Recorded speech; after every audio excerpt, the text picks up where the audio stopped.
नमस्कार, जय हिंद। चक्रव्यूह में आप सबका बहुत बहुत स्वागत है। इतिहास के पन्ने को पलटने की कोशिश करेंगे और एक ऐसे सम्राट पर आज मैंने वीडियो बनाने की कोशिश की है जो भारत के सर्वमान्य सम्राटों में से एक है और वो है सम्राट अशोक। सम्राट अशोक 271 ईसा पूर्व, कुछ लोग कहते हैं 272 ईसा पूर्व, कुछ लोग कहते हैं 273 ईसा पूर्व से लेकर 232 ईसा पूर्व के बीच इनका कार्यकाल रहा है। अब इतिहास में कालखंड को लेकर के बड़ी कंट्रोवर्सी रही है, इसलिए इस पर जो है मैं ये दावे नहीं कर सकता हूं कि इनका कालखंड कब रहा है, लेकिन 271, 72, 73 के आसपास से लेकर के 232 ईसा पूर्व तक के कार्यकाल रहा है। और ये मौर्य जो साम्राज्य था, बाद में जो गुप्तकालीन साम्राज्य हुआ, इनकी जो सैन्य व्यवस्थाएं थी, जो युद्ध कला थी, जो राजनीतिक व्यवस्थाएं थी, अशोक के समय क्या थी, उस पर मैं आज बात करूंगा। आप वीडियो को सब्सक्राइब कर लें पहले और उसके बाद इस पूरे वीडियो को देखें, क्योंकि वीडियो में बहुत ही हम लोगों ने रिसर्च के बाद इसको किया है। सम्राट बिंदुसार के उत्तराधिकारी, ये जो कई उत्तराधिकारी थे, आप जानते हैं मैंने पिछला भी वीडियो बिंदुसार पर बनाया था और उसमें यह भी विवरण मिलता है क्योंकि 16 पत्नियां थी और 101 पुत्र थे। अब इसके बारे में मैंने वीडियो बनाया है। इसलिए जब वो उनकी मृत्यु होती है तो उत्तराधिकार को लेकर के बहुत संघर्ष होता है। सुसीम जो सम्राट बनने के लिए बहुत लालायित थे, अशोक ने उनको सम्राट बनने से रोक दिया और कहा जाता है कि अशोक ने अपने सभी भाइयों को मारकर मगध की सत्ता हासिल की थी। 4 वर्ष बाद, कहते हैं 2071 में, कुछ लोग 73 में कहते हैं कि अशोक का राज्याभिषेक हुआ था। कुछ इतिहासकार उनका कार्यकाल 273 से 232 ईसा पूर्व तक भी बताते हैं। ये चीज मैं फिर कह रहा हूं कि ये कंट्रोवर्सी का मामला होता है, लेकिन राजगद्दी पे बैठने के बाद पहले लगभग 12-13 साल अशोक ने पूरी तरह से अपना साम्राज्य विस्तार में समय लगाया था। उसी साम्राज्य विस्तार के सिलसिले में एक युद्ध उनका हुआ था जिसे कलिंग युद्ध कहा जाता है और बड़ा फेमस युद्ध है। और ये इतिहास का वो चैप्टर है जिसने अशोक जैसे सामर्थ्यवान पराक्रमी राजा को बुद्धिस्ट बना देता है, संत बना देता है, दयालु बना देता है और उनके जीवन में एक बड़ा टर्निंग पॉइंट आता है, वो धर्म परिवर्तन कर लेते हैं। 261 ईसा पूर्व कहा जाता है कि कलिंग का युद्ध हुआ था और इस भयानक युद्ध में अशोक ने इतना तांडव किया था, कहा जाता है कि अशोक को चंडाशोक की उपाधि मिल गई थी उस कालखंड में। इस युद्ध की विभीषिका का इतना बड़ा विभत्स स्वरूप इतिहासकारों ने लिखा है कि पूरा का पूरा नगर उजड़ गया था। 1 लाख लोग मारे गए थे और 1.5 लाख के करीब लोग बंदी बनाए गए थे।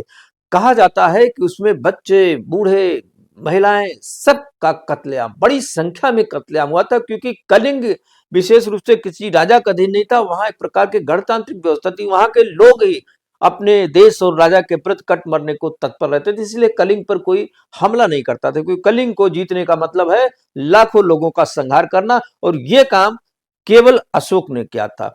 युद्ध में विजयी होने के बावजूद रक्तपात से द्रवित होकर, दुखी होकर अशोक ने बौद्ध धर्म अपना लिया था और बौद्ध भिक्षु उपगुप्त के प्रभाव में आकर के पूरा जीवन आगे का उन्होंने बौद्ध धर्म प्रचार में और बौद्ध धर्म की सेवा में लगाया।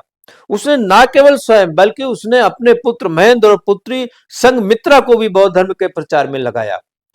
और 250 ईसा पूर्व में तीसरा बौद्ध संघ सम्मेलन भी पाटलिपुत्र में आयोजित किया गया था। उसके समय में बौद्ध धर्म भारत की सीमाओं से निकलकर श्रीलंका, चीन, दक्षिण पूर्व एशिया तमाम देशों में फैल गया था। लेकिन इसका खामियाजा पूरे देश और पूरे समाज को भी भुगतना पड़ा था। अति शांति प्रियता एवं युद्धों के प्रति उत्पन्न घृणा और विरक्ति ने राष्ट्रीय सुरक्षा, सैन्य प्रगति पर पूरी तरह से प्रश्न चिन्ह लगा दिया। और एक कवि ने लिखा है, जो कभी न हारा औरों से वो आज स्वयं से हार गया। राजा अशोक भिक्षुक अशोक से पहले बाजी मार गया। एक भिक्षुक अशोक भी हुआ करते थे, वो भी बौद्धिस्ट थे, लेकिन उनको कोई नहीं जानता इतिहास में। राजा अशोक को बौद्धिस्ट अशोक के रूप में पूरी दुनिया जानती है, ये उनके सम्मान में लिखा है। एक मैं इतिहासकार डॉक्टर भंडारकर हैं, मैं उनका थोड़ा सा उदाहरण देता हूं। डॉक्टर भंडारकर कहते हैं कि अशोक के धार्मिक प्रचार के कारण भारत को मानवता और विश्व बंधुत्व का श्रेय जरूर मिला, लेकिन राष्ट्रीयता, राष्ट्रीय सुरक्षा और राजनीतिक महत्वाकांक्षा की नींव पूरी तरह से खिसक गई। अशोक के बौद्धिस्ट होने का परिणाम पूरे देश को भुगतना पड़ा। केंद्रीय सत्ता के कमजोर होते ही राष्ट्रीय सुरक्षा खतरे में आ गई। मौर्य वंश के अंतिम राजा बेदरथ को यवनों के आक्रमण का हमले का शिकार होना पड़ा, हमले झेलने पड़े। साम्राज्य का पतन रोकने में असमर्थ देकर के उन्हीं के सेनापति पुष्यमित्र शुंग ने उनकी हत्या कर दी, और उसके बाद पुष्यमित्र सिंह जो है अपने को राजा घोषित कर देते हैं और सनातन और हिंदू धर्म से उत्प्रोत शुंग वंश की नींव डालते हैं। अब मैं कुछ और बातें करता हूं सम्राट अशोक के बारे में। सम्राट अशोक को देवनाम प्रिय और प्रियदर्शी की उपाधि भी मिली थी।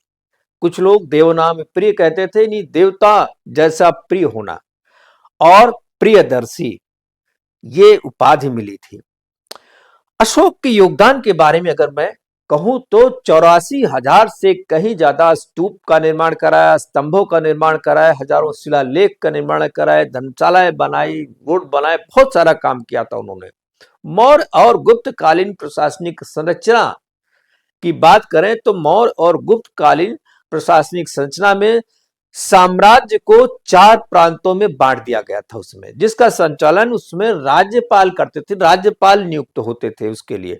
चाणक्य ने सप्तांग सिद्धांत बनाए थे, क्योंकि चाणक्य जो है कई राजाओं के साथ उनका कार्यकाल रहा है और यही राज्य व्यवस्था देखने को मिलती है। ये जो सप्तांग सिद्धांत थे, इसमें एक स्वामी होता था, जो राजा था उसे स्वामी कहा जाता था।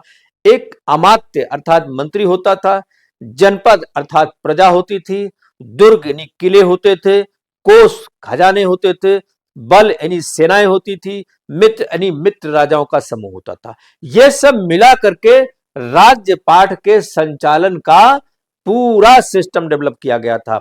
और अशोक के समय में अदालतें थी, धर्मस्थी अदालत थी। धर्मस्थी का मतलब है सामान्य न्यायालय। कंटक शोधन शब्द आता है, कंटक शोधन मतलब अपराध से न्यायालय, जो क्राइम का जो आजकल जुडिशरी है उसको कंटक शोधन कहा जाता था।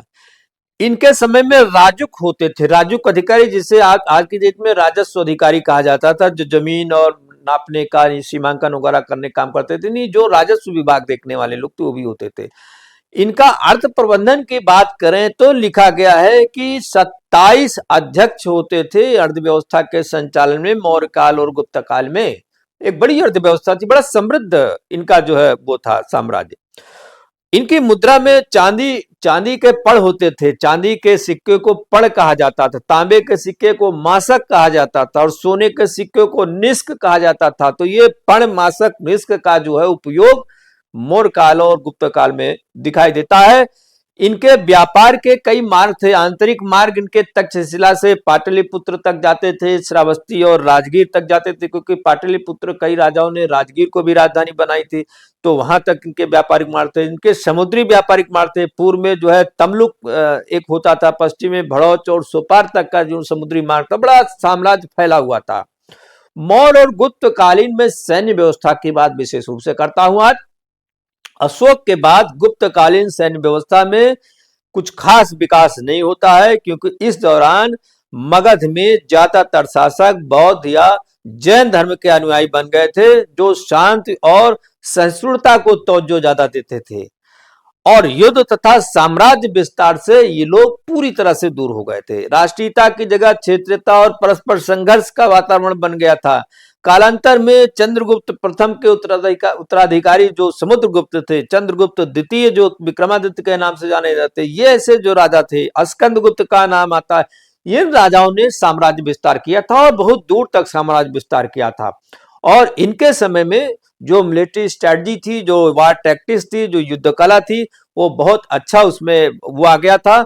आचार्य कौटिल्य की प्रेरणा से समुद्रगुप्त ने सैन्य शक्ति का सबसे अधिक विकास किया। मैं कहता हूं समुद्रगुप्त को भारतीय इतिहास में द आई थिंक नेपोलियन कहा जाता है, नेपोलियन बोनापार्ट, क्योंकि वो बहुत ही सक्षम और लड़ाकू राजा थे। उनका बहुत दूर तक साम्राज्य विस्तार हुआ था। अश्वमेध यज्ञ किया था उन्होंने, अश्वमेध यज्ञ करके उन्होंने साम्राज्य विस्तार किया था। इस काल में टैक्स लेने और युद्ध के समय सैन्य सहायता लेने देने की परंपरा भी देखने को मिलती है। इसी समय में बताया जाता है कि सामंत व्यवस्था की, सामंत प्रथा की शुरुआत हुई थी, क्योंकि राज्य इतना बड़ा था कि उसको कंट्रोल करने के लिए जगह जगह सामंतों को नियुक्त किया गया था।